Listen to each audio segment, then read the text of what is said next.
ಕೇಂದ್ರ ಸಚಿವೆ ಮುಂದಿದೆ ಬಾರ್ಕೂರಿನಲ್ಲಿ ಮುಂಬೈ ಮತ್ಸ್ಯಗಂಧ ರೈಲು ನಿಲುಗಡೆ ಹೊಣೆ. ದೇವಾಲಯಗಳ ನಗರ ತುಳುನಾಡ ರಾಜಧಾನಿ ಬಾರ್ಕೂರಿನಲ್ಲಿ ಮುಂಬೈ ಪ್ರಯಾಣಿಕರಿಗೆ ಬಾರ್ಕೂರಿನಲ್ಲಿ ರೈಲು ನಿಲುಗಡೆ ಇಲ್ಲದೆ ಸಹಸ್ರಾರು ಜನರು ತತ್ತರಿಸಿದ್ದಾರೆ. ಮಹಾಮಾರಿ ಕೋವಿಡ್ ನಂತರ ಮತ್ಸ್ಯಗಂಧ ರೈಲು ನಿಲುಗಡೆ ಇಲ್ಲವಾಗಿದೆ. ಮುಂಬೈ ರೈಲು ಬಾರ್ಕೂರು ನಿಲ್ದಾಣದಲ್ಲಿ ನಿಲುಗಡೆ ಇಲ್ಲದೆ ಕುಂದಾಪುರ ಅಥವಾ ಉಡುಪಿಯಲ್ಲಿ ನಿಲುಗಡೆಗೊಳ್ಳುವುದರಿಂದ ಮುಂಬೈಗೆ ಹೋಗುವವರಿಗೆ ಸಂಕಷ್ಟ ಉಂಟಾಗಿದೆ. 300 ರೂನಿಂದ ಊರಿಗೆ ಬಂದವರು ಮನೆ ಸೇರಲು 500 ರಿಂದ 1,000 ನೀಡಬೇಕಾಗುತ್ತದೆ. ಕೊಂಕಣ ರೈಲ್ವೆಗೆ ಮನವಿ ನೀಡಿದರೂ ಈ ತನಕ ಸಮಸ್ಯೆಗೆ ಪರಿಹಾರ ಸಿಕ್ಕಿಲ್ಲ.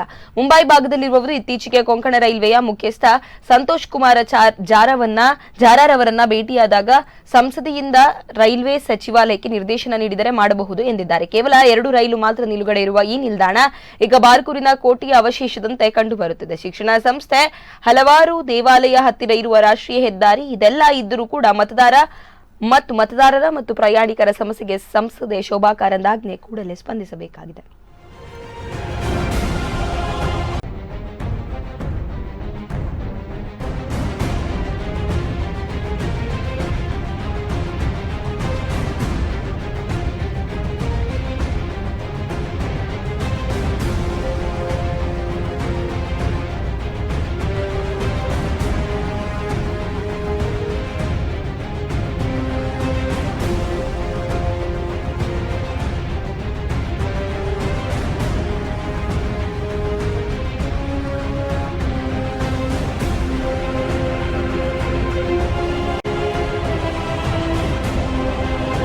ಕೊರೋನಾದ ಪೂರ್ವದಲ್ಲಿ ಮತ್ಸ್ಯಗಂಧ ರೈಲು ನಿಲುಗಡೆ ಇತ್ತಲ್ಲಿ ಬಾರ್ಕೂರಿನಲ್ಲಿ. ಕೊರೋನಾ ನಂತರ ಅವರಿಗೆ ಏನಾಯಿತು ಗೊತ್ತಿಲ್ಲ, ಪ್ರಾಧಿಕಾರದವರಿಗೆ ಗುಂಟು ನೆವನಗಳನ್ನಿಟ್ಟು ಪರ್ಮನೆಂಟ್ ಆಗಿ ಶಾಶ್ವತವಾಗಿ ಬಂದ್ ಮಾಡಿದ್ದಾರೆ.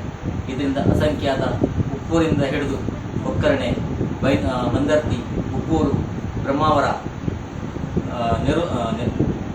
ಮಂದರ್ತಿ ಈ ಎಲ್ಲ ಏರಿಯಾದ ಪ್ರಯಾಣಿಕರಿಗೆ ಬಹಳಷ್ಟು ತೊಂದರೆ ಆಗ್ತಿದೆ. ಬಾಂಬೆಯಿಂದ ಬರುವಂಥವರು ಬಾಂಬೆಯಿಂದ ಬಾರ್ಕೂರು ಉಡುಪಿಗೆ 500 ರೂಪಾಯಿ ಟಿಕೆಟ್ ಕೊಡ್ತಾರೆ ಸ್ಲೀಪರ್ ಮತ್ತು ಇದರಲ್ಲಿ ಜನರ ಕೋಚಲ್ಲಿ. ಅದೇ ಉಡುಪಿಯಿಂದ ಬ್ರಹ್ಮಾವರ ಬರಲಿಕ್ಕೆ ಅಥವಾ ಕುಂದಾಪುರದಿಂದ ಬ್ರಹ್ಮಾವರ ಬರಬೇಕಂದ್ರೆ 800 ರಿಂದ 1000 ರೂಪಾಯಿ ಖರ್ಚು ಮಾಡಬೇಕಾಗ್ತದೆ. ಒಂದಕ್ಕೆ ಡಬ್ಬಲ್. ಇದು ಕಾರ್ಮಿಕ ವರ್ಗ ಅವರು ಮತ್ತು ನಮ್ಮ ಈ ಹೋಟೆಲ್ ವರ್ಗದವರಿಗೆ, ಮಧ್ಯಮ ವರ್ಗದವರಿಗೆ ತುಂಬ ಹೊರೆಯಾಗಿದೆ. ಇದನ್ನು ದಯವಿಟ್ಟು ನಾವು ಲೋಕಸದಸ್ಯರಾದದ್ದು ನಾವು ಇದನ್ನು ಕಳೆದ ಡಿಸೆಂಬರ್ನಲ್ಲಿಯೇ ನಮ್ಮ ಕರ್ನಾಟಕ ಸ್ಟೇಟ್ ಬಿಜೆಪಿ ಇದರ ಘಟಕದಿಂದ ಹಾಗೂ ಊರಿನಲ್ಲಿರುವ ಅಸಂಖ್ಯಾತ ಬಾರ್ಕೂರಿನಲ್ಲಿರುವ ಸಂಘ ಸಂಸ್ಥೆಗಳು ಇದನ್ನ ಕೊಂಕಣ ರೈಲ್ವೆಯವರಿಗೆ ಮನವಿಯನ್ನು ಮಾಡಿದ್ದೇವೆ. ಹೋದ ವರ್ಷ ಸಾಧಾರಣ